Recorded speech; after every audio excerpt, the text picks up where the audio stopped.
we're expecting, I think, for our minds to be able to go from almost going 100 miles an hour to just switching off like a light switch for sleep. And it really isn't how our minds, our brains are designed to work. If you're a night owl, if you don't stick to your chronotype and you wake up during deep sleep, it's the worst. You're the worst person that's going to be affected by it. You'll be extra grumpy. So night owls are the ones who really have to have a look at what their sleep routines are. What is it that you don't like about wearables?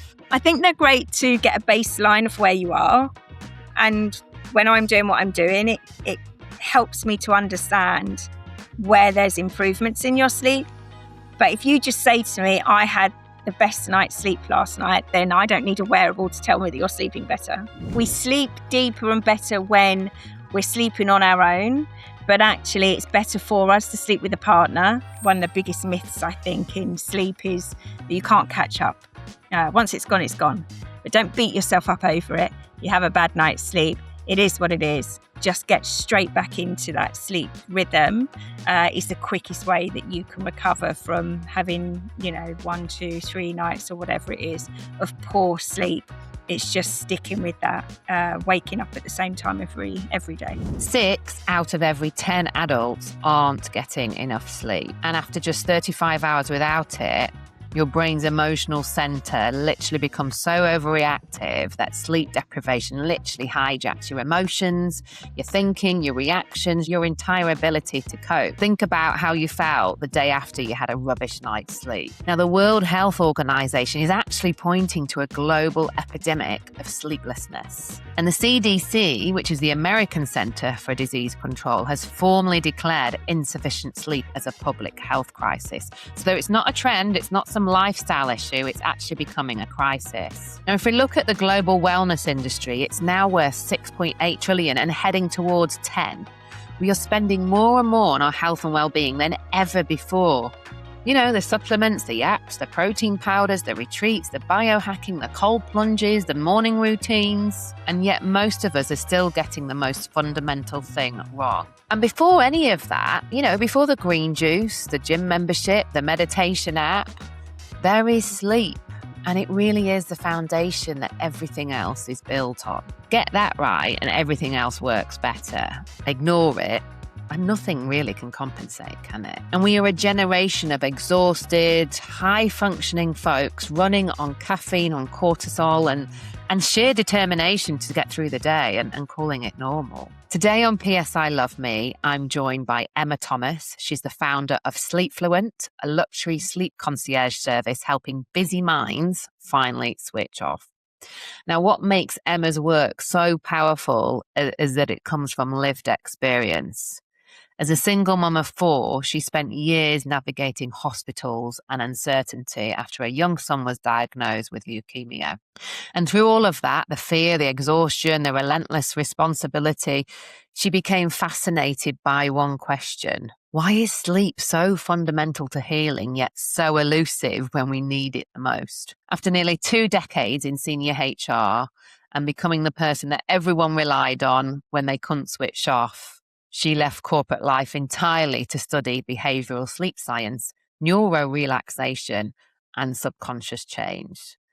And what she discovered challenged almost everything that we think about rest. Here's what I love most about Emma's work. She doesn't just tell you how to sleep better, she actually sends you to sleep.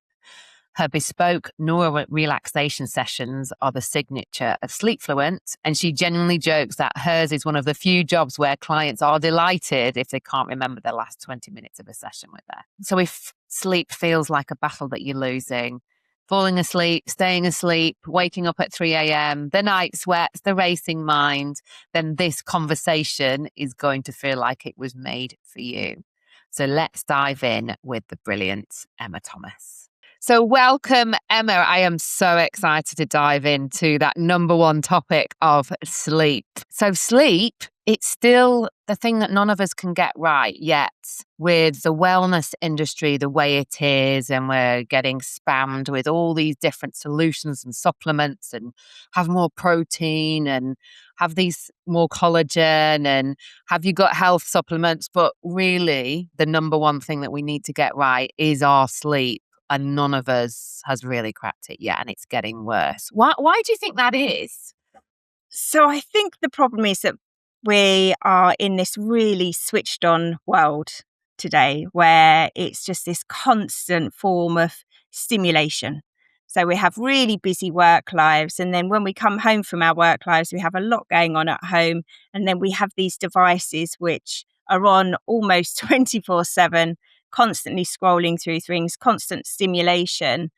And we're expecting, I think, for our minds to be able to go from almost going 100 miles an hour to just switching off like a light switch for sleep. And it really isn't how our minds, our brains are designed to work. Usually, what happens is we have this very slow, gentle way down to drop into sleep, and we're just missing those steps. And then getting frustrated with ourselves when we're not able to fall asleep on demand. And of course, our bodies don't work that way. Yeah. So tell me a little bit more about how you really help people get sleep. Like what strategies and methods do you use? Because it's remotely, isn't it, via Zoom? Yep. So I work with people face to face and remotely. What I do is we look at all kinds of different things that will affect people's sleep, and the way that I work really is about integrating really simple, easy to do things into their lives. So it's not overcomplicating it by having this really rigid sleep hygiene process that actually, just like somebody that starts the gym in January or starts a new diet within a week's days for some, it Yeah. completely vanishes. So this is looking at their lifestyle, what they're doing, how they're doing it, and where we can make these adjustments so that they can improve their sleep. So it might be I have a questionnaire that I do to look at somebody's chronotype. So that's our natural sleep rhythm, what our brains, when they like to fall asleep, when they like to wake up. And it's a really simple way to work out whether you're aligned or not. And if we're just not aligned with that, we're not going to get good quality of sleep. So it might be that we need to adjust their sleep time slightly, or it might be that the position they're sleeping in. Surprisingly, sometimes the for the sleep position, if you're uncomfortable in the middle of the night, for front sleepers, it's usually the worst. Then they won't get a good quality night's sleep, and they'll be waking through the night and adjusting because their neck or their top of their back is sore. So sometimes it's about the bed, but quite often it's actually the sleep position that they're in. So Oh, I look at the little things, the little adjustments they can make, improve their sleep. And of course, the main thing that I do is I help their brains to switch off at night time. So I do yeah. sleep sessions with people, the one-to-one sessions, and we go through that process of slowing everything down for their minds. And it's really training their brain into this way of being able to slow down until they drift off into a nice natural sleep. So when I finish with people, sometimes they'll be awake and they'll be sitting in their lounge or wherever they are, and they'll just I'll wake them up and they go to bed. Sometimes they're in bed and they literally will fall asleep, and then I leave them to sleep. Depends what the client wants. Brilliant. So going back to sleep positions, is there a sleep position that is better for quality sleep? Yes, I mean the way that so we have a glymphatic system that helps all the toxins to, clear from our brains at night time, and that works better when we're sleeping on our left hand side. Oh, So, but back or side sleeping, especially your left side, is the best position, and it's the best position not just for your brain but for your whole body. It's just the way that our bodies align. Is that if we sleep on our left, it's better for us, but really it's any position other than the front. So you really don't want to be sleeping on your belly, yeah. because it's not great for your spine, and so your neck alignment at the back, and it kind of kinks up all your nerve endings there in your spine, and you get all this shoulder pain, and it will wake you through the night. So that's the problem, is that people are uncomfortable. They experience pain while they're sleeping, and then it wakes them, and then they can't get back to sleep easily. Mm, interesting. And then when it comes to the chronotypes, how do you figure that out? Obviously, I know mine because I wear an Aura ring, but not everyone wears these devices. Yeah. So I've got a questionnaire that people use anyway, but actually the most, which is based on the Munich chronotype, quiz that was developed. But actually, the simplest way of finding out what your natural sleep rhythm should be is just to let yourself wake up naturally, and then see what time your body wakes. So I'm I don't like using alarm clocks. I haven't used one probably for at least 10 years. Um, I will have one set up to say this is the time you need to leave. So if I have to be somewhere in the morning, I'll set the alarm to say I need to leave at X time, and the alarm will go off so that it gives me time to leave the house. But actually, if we wake naturally, then you follow your natural chronotype. So I've never been late. So I always wake up at my natural time. I would be in a panic not putting my alarm clock on.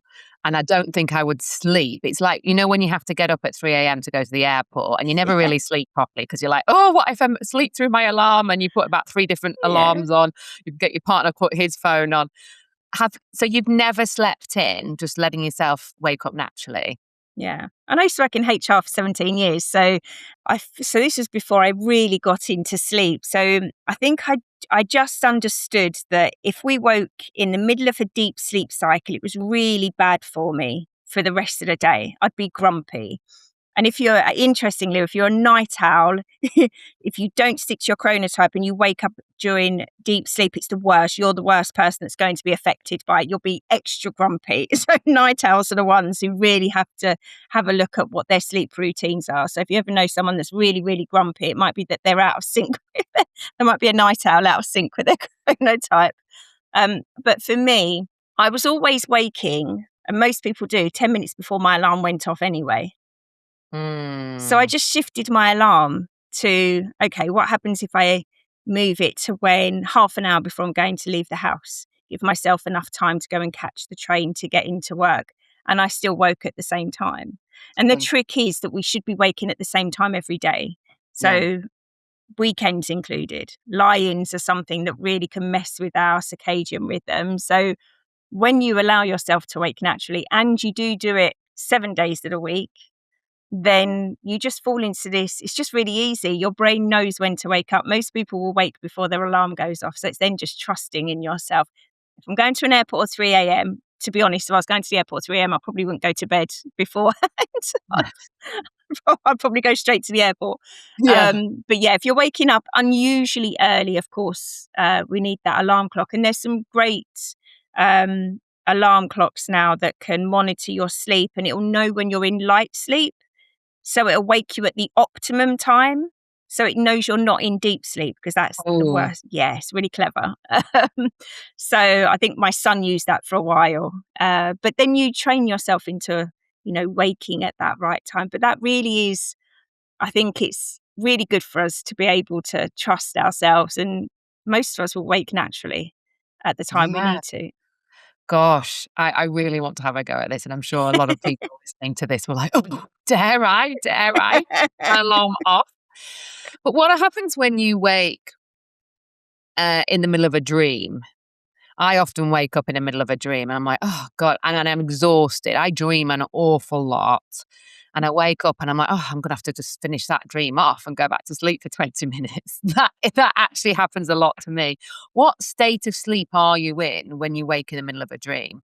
So in the REM phase at that point when we're sleeping, but you might be coming out into light sleep. So if you remember in your dream, you're in that lucid dreaming phase where you can almost feel like you're controlling your dream, which is I think it's a lovely place to be. So I think people get really stressed and worried about waking and being awake.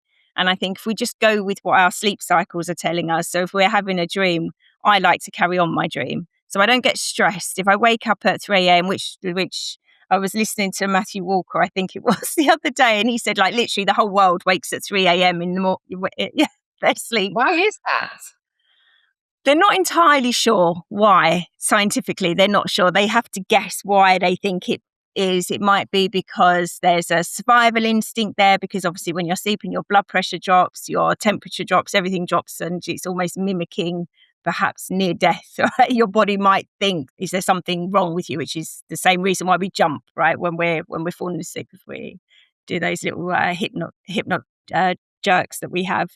But they're not entirely sure why it happens. But I think for some people, they don't even know they wake. They come into this very light sleep, they wake and they go straight back off, and they barely even notice that they're doing it. But I think the more stressed people get, for sure, the more stress that people get, the less they're likely to fall back to sleep. So, and the thing that I do with my clients is training their minds, their brains, that when they wake at any point during the night, and some people I work with that maybe wake 6-7 times through the night, they really have quite severe insomnia. It's about training their brains to be able to just either stay asleep, or if they do wake up, to have that very quick, I call it like a drop for them. So they drop straight back down, and I anchor the sleep process to what they do. So it might be, so an anchor is associating a physical thing with the mind doing something. So it might be when you feel your head on the pillow, you feel the drop off that, that feeling you get when you fall asleep. Everyone knows that feeling just as you're about to fall asleep. I anchor one to the other so that when they lay back down on the pillow after waking up in the middle of the night, they'll feel that drop come down, which is why I do the one-to-one sessions, because I'm training their minds to be able to do that. So it depends what it is that's waking them. It might be a fragrance. So I have a sleep fragrance that I use for people, and they just use the fragrance when they're falling asleep. So as soon as they smell the fragrance, the same way that when we see the lights dimming, we know that it's bedtime. We just use that fragrance, and it trains the minds that when aromatherapy is amazing, but it's not aromatherapy, but it's the same principle that when you smell the scent, the brain knows that we're switching off and it's time for sleep. Fascinating. And would you say certain times of the year people struggle more with sleep? Obviously, we've just passed the longest day of the year. We're a week past that, so we've got long summer nights, and it's not Mm, really getting pitch black until 10:30, 11 o'clock. yeah. So what would you say? Would you say that people struggle more when it's light? I haven't noticed that the light's an issue for people. As long as they're waking in the morning and they're getting that exposure to sunlight in the morning, then it kicks off this circadian clock that we have. And this clock regulates everything, including when we're hungry, when we want to eat. So this body clock that we have, the circadian rhythm that we have, is really important. So getting up is the most important thing for us, getting into daylight, preferably as soon as we wake up, and starting this.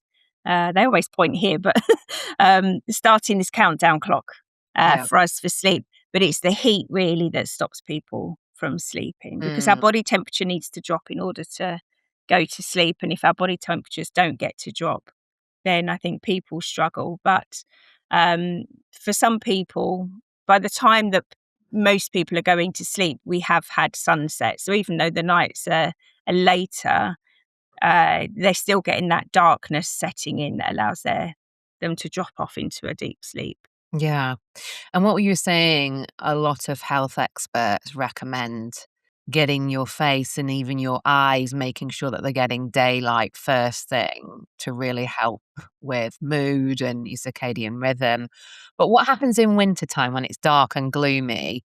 Does it still make a difference sticking your head out the window, even if it's overcast but it's still light, still daylight? Yeah. How does that differ? Yeah, even if it's overcast, it's that light. And there are some studies that will say that light is light. So even natural light can help with that circadian rhythm, which is why at night time we really want to dim our lights in our rooms. So we want to make sure that we dim those lights. We don't want to use any blue light on anything. So the lights that we have in our homes, there are different bulbs you can buy. So you have the more yellow light that filters out any blue light, especially for your bedroom.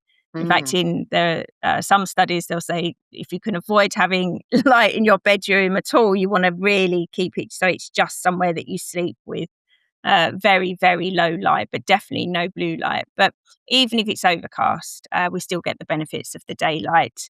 And if we switch on the lights during the day, it's still letting our biological clock know that our circadian rhythm needs to kick in. But you just can't beat daylight. I don't think you can beat sunlight. Even if it's overcast, we're still getting the benefits of everything else that comes with sunlight.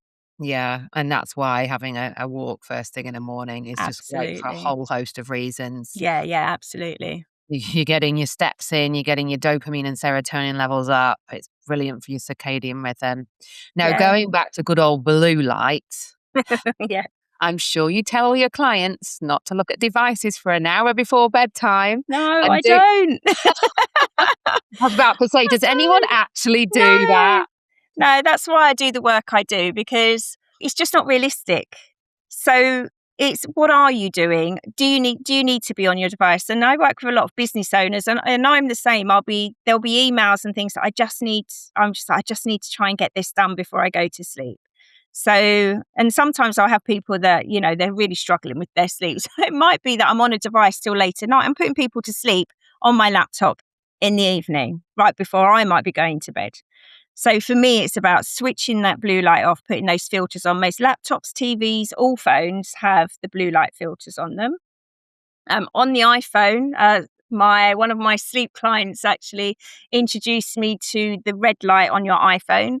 So my Oh, phone is set if I do that. So if I click it 3 times, my phone goes red. what? Yes, it's amazing. So you can put a filter on your phone, and it can be any color that you want it to be, but red, obviously, because that's the thing that is good for us at night time. So my phone switches, it's on red in the evening, as well as, obviously, you've got the sunset setting, and just get rid of that blue light. So if you're going to be on your devices, the reality is we all are. And of course, if we're off our devices, it is better for us, because it isn't just about the blue light. There's the dopamine hit that we're getting if we're scrolling. So if somebody wants to be watching something before they go to bed and they want to fall asleep, then I will normally say to them, okay, let's not do, can you watch a YouTube video that's longer for our attention span, or a film, rather than TikTok 30-second reels, because it's the dopamine hit that's not great for us. So it's just switching out little things. What can they change out, but not disrupt what they enjoy doing? Because at the end of the day, we want to enjoy our lives too. So It's interesting you say about the dopamine, because I've read a lot of stuff about how we are addicted to dopamine yeah. for a variety of different ways. And that could be being on our phones, getting the dopamine hit, even watching a crime thriller on Netflix, Hmm. dopamine hit. And then there's other things, other mainstream addictions, alcohol, drugs, sex, all the rest of it. But we are quite a dopamine nation of always needing that next fix. If you love P.S. I Love Me and truly want change in love and life, then join the Evolve Woman programme, my 12-week online coaching journey, which will take you on a transformative experience of self-discovery to find the joy, connection and deep love you so deserve. Just go to lindawilliamscoaching.com to find out more. What are some other, before bedtime, what are some other healthier ways to wind down that you would recommend? Obviously there's lots of things, having a bath, going for a walk, meditation, breath work, yada yada yada. But is there any little tips and tricks that you would recommend to help wind down and get out of that dopamine cycle for the day? Yeah, they listen to me usually. Yeah. They get a recording of my voice. Um, I put them to sleep. So what they normally do is, if they can stop working earlier, rather than doing those emails right before, then that's better for them. But quite often their minds don't want to switch off. So rather than using their phone to take notes right before bedtime, keep a notebook and a pen and get whatever's in here, get it out before you lay down to sleep. The process I use helps with that, because I use a process that teaches the mind to just, I call it like it floats away with balloons, is the metaphor that I use. So that any thoughts that you're carrying around through the day, we just release them as we're getting ready for bed. So everything is tied into their normal bed routine. So it's journaling, but not journaling in the way that I think is traditionally thought. It's just jotting down your thoughts. If there's a lot going on in your mind, women especially have that an awful lot, because there's such a mental load that we carry for so many areas of our lives that we don't really switch our brains down before we go to bed, and then we're lying in bed and we're thinking about a million and one things we need to do, and then we're expecting ourselves to fall asleep. So it's just removing that friction that we have. Yeah. The warm shower or warm bath before bed rather than cold. And in this weather, it sounds a bit mad, but if you have the warm one, it helps us dump our body heat effectively, so that our core temperature drops, and that will help us to drop off. So we really want to do that just before bed. Interesting, all of my children do that. I've never told them to do it. They all just naturally will have a warm shower. They prefer a warm shower in the evening, and that helps them to sleep better. And of course, reading a book, not a Kindle or a digital device, but if we read an actual book, there are some studies that show that we have better REM sleep if we read an actual book rather than a book on a device. Right. But reading's my favourite thing to do. My eyes get tired and you're kind of quite focused. So, and I think because you're focused, your brain isn't wandering off trying to find all these other stimulations and doing all these other things. You kind of get quite absorbed into those pages, or I do.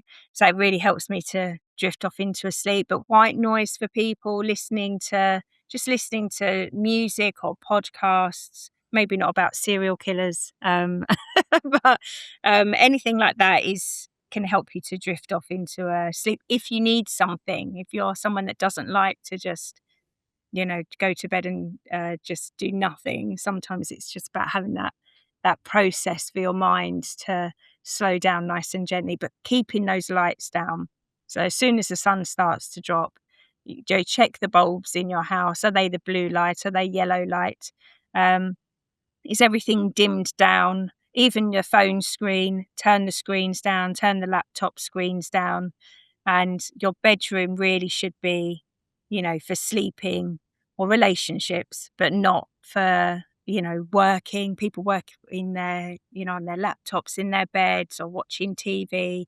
That's like you're confusing them what that room is for. Whereas if we know that it's just for sleep, then that's you kind of train yourself to know that when you go into your bedroom, it's sleep time and it's not anything else. Yeah. And I always say to clients as well, make sure that your bedroom is your sanctuary. It's decluttered. It's that sanctuary and peaceful and safe space away from daily life. There's not laundry piled up everywhere. You can really take the day off and Yeah. cluttered. Absolutely. I love that you say that sanctuary. That's what I've always called my bedroom. And this is my space.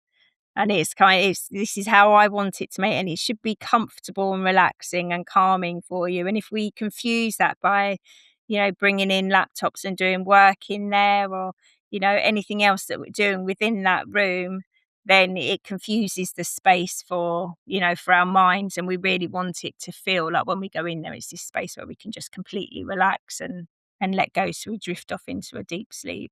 Yeah.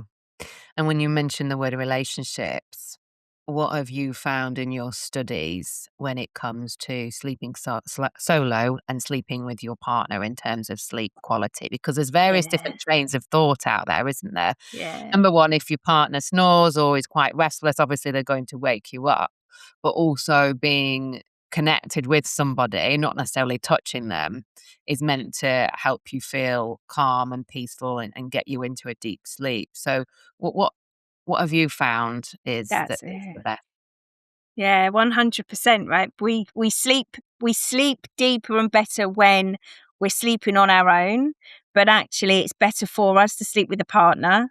So I think if your partner is someone that snores a lot, so you're not getting any sleep, I don't think you have a choice. I think you do have to, um, you know, perhaps find sleep separately in separate beds if that is disrupting your sleep so much.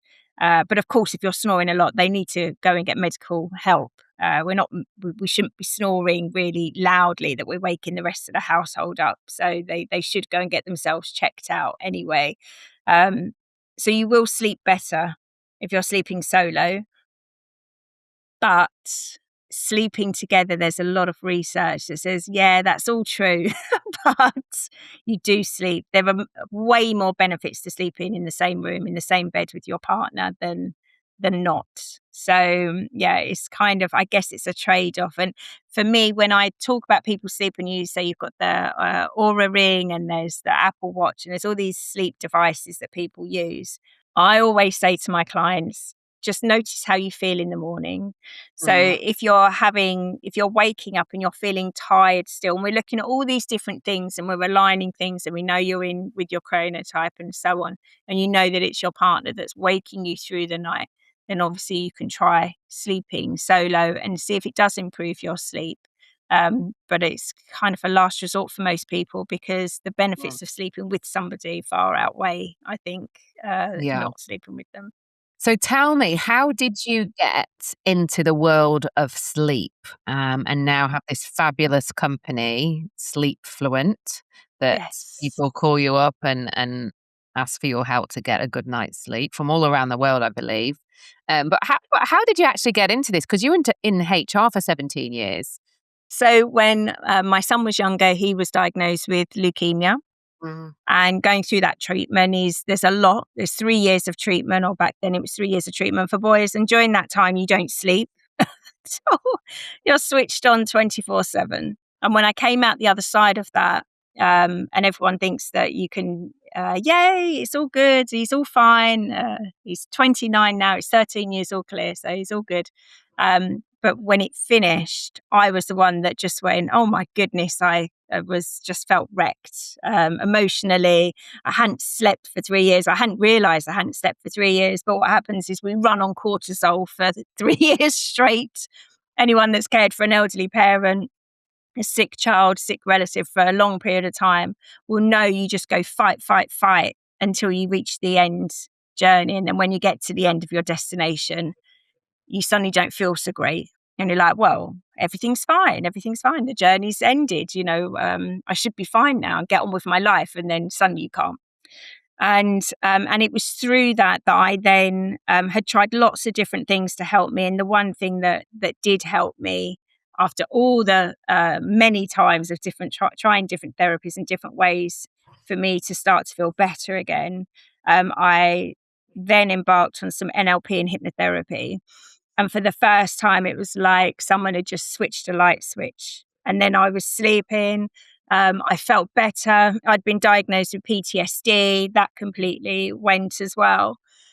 So everything fell into place after those few sessions. And then I trained myself. And I'd already trained as a coach. I'd done Reiki and various different things as well to try and help myself. But this was the one thing that really helped. So I trained. And then and I was still working in HR at this point, because I wanted to give something back. Leukemia is 3 years of treatment. It costs millions and millions of pounds for the treatment for these kids. And I was obviously around parents all the time with children with leukemia, but other cancers as well. I felt I wanted to give something back. So I was connected already with leukemia groups on Facebook and charities, and just said, look, this is what worked for me. This is what I'm doing. Should I do some relaxation with you whilst you're in the middle of the treatment for your child, or if you're at the end, just to try and help you to just kind of find some respite for yourself. So your mind just manages to just come down a little bit. So you feel a little bit rested. And actually what they were reporting was that they were sleeping much better. Because of the processes I was using. And a lot of the time I'd be in the middle of a process and they would drift off to sleep. And it's because their brains were so like constant, having to go 100 miles an hour, that they were never able to switch it off. So when eventually I did what I did and it switched them off, they just slept because they were so exhausted. So I just kept doing that, and I loved doing it. And then HR is really tiring, really hard work. It's not what it used to be when I first started in the 17 years that I'd been doing it. And I felt like I wasn't really helping people in the way that I wanted to. And I'm someone that does like to help people all of the time. So yeah, I had the opportunity to step away from my HR career. And then I looked at what am I going to do? What are my talents? Do I want to do HR consulting? And that didn't really fit with me. I didn't want to be in the HR world at all any longer. And it was just, well, I'll just carry on doing what I'm doing. I connected with a local mental health charity, and became a trustee there, and started to do sessions for anxiety and sleep for them as well. And kind of the business just evolved from that. So when they say do what you love and then the business will come, that's literally what happened. I just knew I wanted to help people. I wanted to help people with anxiety, to feel that not anxiety feeling for that period of time. And for people that couldn't sleep, to help them get back into that sleep routine, so that they were achieving deep sleep again. And then the business evolved from that. So then I spoke to different people through networking. People were seeing what I was doing on social media. And then it was, well, can you help me to sleep? They've tried everything. Most people have tried everything. We've tried all the drugs. We've tried all the the hacks and things. And of course, they don't work. So that's kind of where that came from. But I still now, if people need help, they can contact me, and I still work for people for free if they need me to. Some of them are leukemia survivors, and they have health anxieties.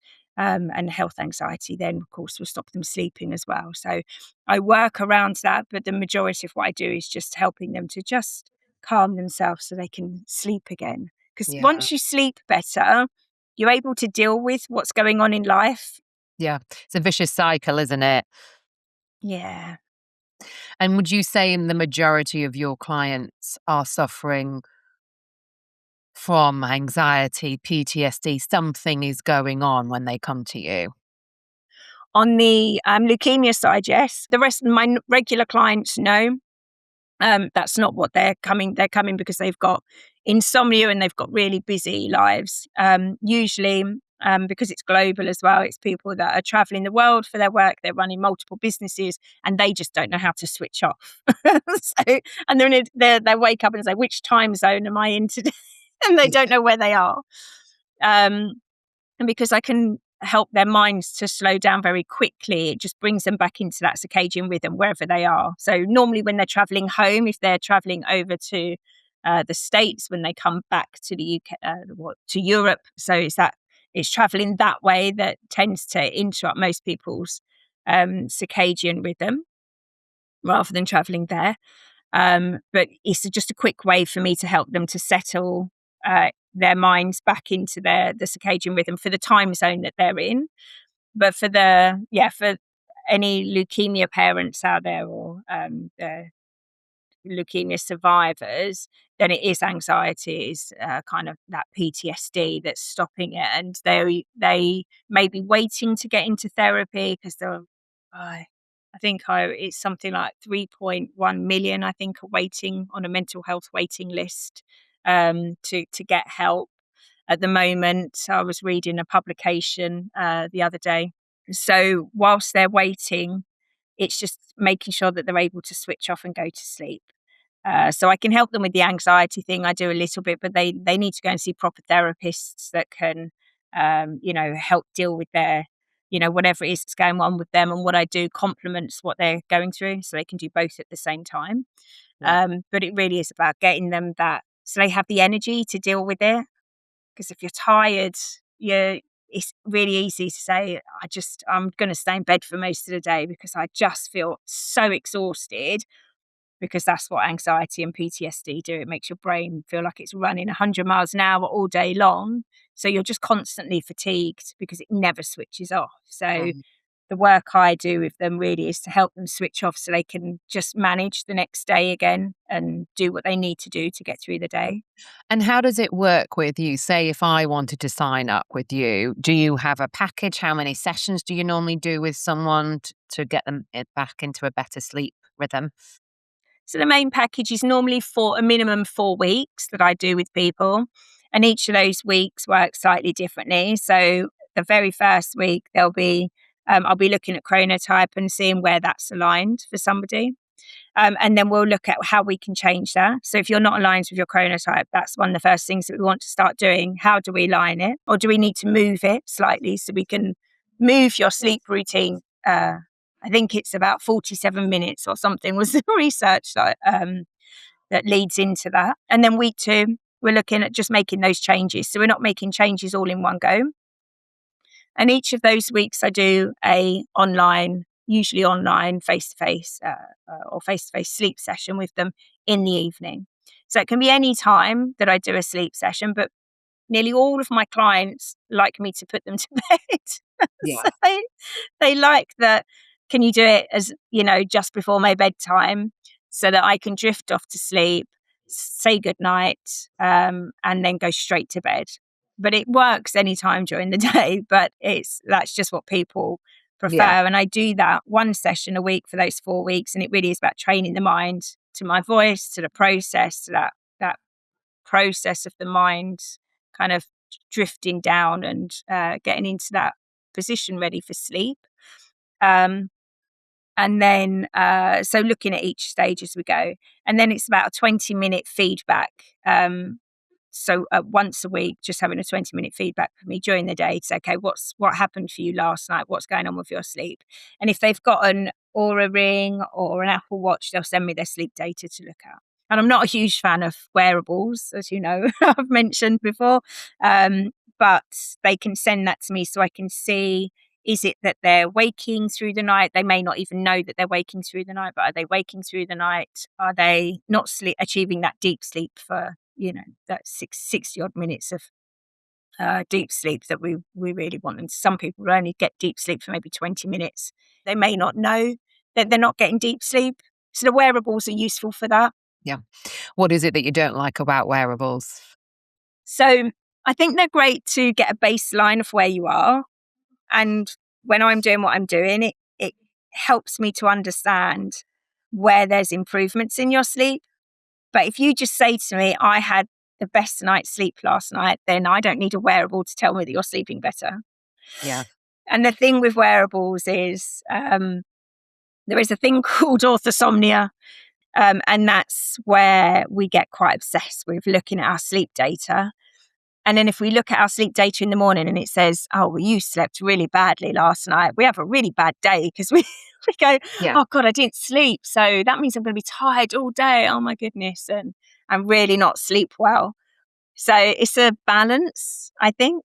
I have an Apple Watch. I haven't worn it for a while, but it's useful to check because it monitors so many things. I can check that my heart rate is dipping properly at nighttime. I can check that I'm getting that deep sleep that I think I'm getting. I know I'm getting, but if I'm having a bad, few nights sleep and it's not boiling hot, so if I don't have a reason for having a not such a great night's sleep, then an Apple Watch or the Oura Ring will tell me perhaps what's going on, so I know where I need to focus for me to get a better night's sleep. But otherwise, I'm not a huge fan in wearing them all the time for that reason. If we're not monitoring, it's fine. If you're not constantly checking it every morning, it's not a problem because they're great devices. But if you do find yourself checking it and every morning and checking your religiously with your sleep, then maybe it could be having the reverse impact on your sleep and not helping, but hindering. No, I totally agree. I mean, I love the Aura because it doesn't have a face and it's not really that disruptive. I actually many years ago, used to wear on one hand the Apple Watch and on the other a Whoop. The Apple would be, your move ring hasn't closed yet, you need to go for a walk, yada, yada, yada. The Whoop would be like, you need to chill out, your stress levels are high. I'm like, well, what am I supposed to do? I got so narked with them. I threw them off and put my old watch back on, my traditional watch, which I have worn for the last 6 years. So I like the Aura because it's not that intrusive. And I try not to check my Aura when I wake up, like you say. These devices, they can't track how your nervous system is, your cortisol levels, your adrenal glands, the stress, the emotional stress, what you're going through in that moment. So, and as you say, if you wake up and you feel rested and good, then you'll have a great day. But if you wake up and feel good and then you look at your stats and it says you had a crappy night's sleep, then it puts you in a funk. You're like, ugh, I'm going to have a shit day, aren't I? So it is a lot about mindset too. It's fascinating. Yeah. And as we wrap up, can you give me 3 tips for busy, high-achieving women to take into account when they're trying to get off to sleep, whether they're on the road or in a different time zone? What, say, 3 tips that they can do to help them get a good night's rest? Yeah. So always, again, as I come back to, it's having that warm bath or shower before bedtime. Because we, especially women, our body temperatures run differently anyway. We want to reduce that core temperature so we can drift off into a deep night's sleep. And it really does help. It's one of the key things that will help us to drift off and get that temperature reduced. If we're feeling warmer in this kind of weather, then the materials that we have on our beds, or if we wear pajamas, we want it to be what I call this a self-wicking material. So you're looking at the natural linens.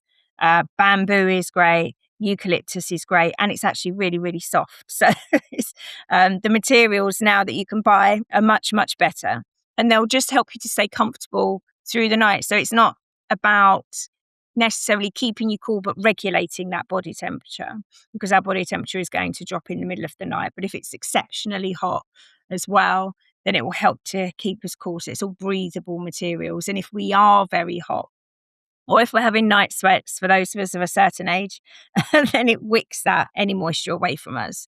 If you're waking in the middle of the night and your bedding or whatever is damp, it just ruins the rest of the evening, right? So I do work with people that are perimenopausal, and I think for them that waking in the middle of the night, those sweats is the worst for them, because then they're freezing cold, they're boiling hot and they're freezing cold, and it's not good. So changing those materials out is great. So my favorite tip for everybody always is regulate your wake time. So try and wake naturally, but it's not essential that you wake naturally, but you do want to try and get yourself to waking naturally in the mornings, but wake at the same time. So you want to try and wake at the same time every day, and that does include weekends. And I know people like their lie-ins, but you can wake up, get the natural light, then go and chill on the sofa and put Netflix in or whatever, and you still get that nice lie-in feeling, wrap up in a blanket and just chill.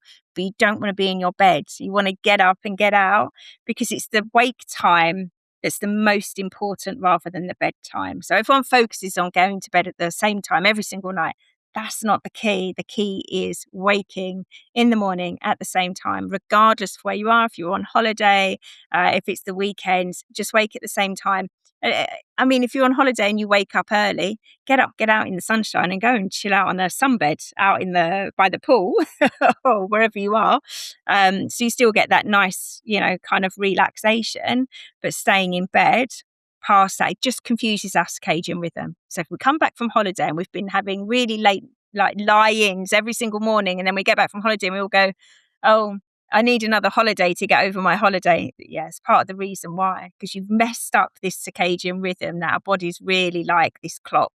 They don't like, too much change. So if we can stick to that, whatever it is that's going on, you won't have this big drop off when you come home from your holidays, or on the Monday morning you've had these lie-ins. I'm gonna catch up on my sleep, and that's the one of the biggest myths I think in sleep, is that you can't catch up. Once it's gone, it's gone. But don't beat yourself up over it. You have a bad night's sleep, it is what it is. Just get straight back into that sleep rhythm is the quickest way that you can recover from having, 1, 2, 3 nights or whatever it is of poor sleep. It's just sticking with that, waking up at the same time every day. Brilliant. Such great advice. Emma, where can we find more information about you if we want to book a session with you or find out more? Yeah, I'm all over social media. I'm on LinkedIn and Instagram and TikTok as SleepFluent or as Emma Thomas. And you can find my website, which is sleepfluent.co.uk. Emma, thank you so much. I've been absolutely loved this conversation. Yes, I can't wait to try some of your tips and tricks over the next few nights. Yes, hopefully I won't sleep let in. Me know. Let me know how you get on.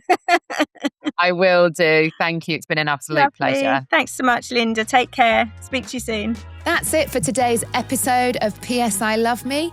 I hope you've learned some interesting nuggets to weave into your everyday life to feel a little lighter, brighter, and inspired. Be sure to subscribe, rate, and leave a review. It helps more high-achieving women like yourselves to find us. And don't forget, wherever you are at in life, you are more than enough.